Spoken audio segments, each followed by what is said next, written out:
एक कोठरिया सीता जेवन बनावेली।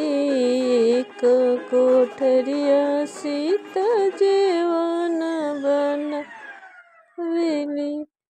दूसरे कोठरिया में खुलल दुआर हो रावणवा हरि के ले गईले।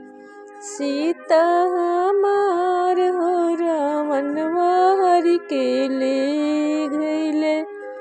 जिनी मोरा सीता के खोजी के ले आई है हो। जिनी मोरा सीता के खोजी के ले आई है हो।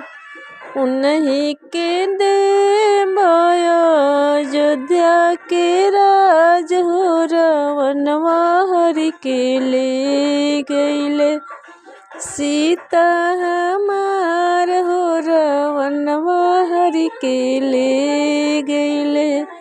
एक कोठरिया सीता जेवन बनावेली।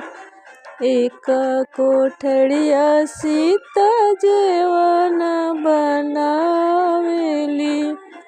दूसरे कोठरिया में खुलल दुआर हो रावणवा हरि के ले गईले। सीता हमार हो रावणवा हरि के ले गईले।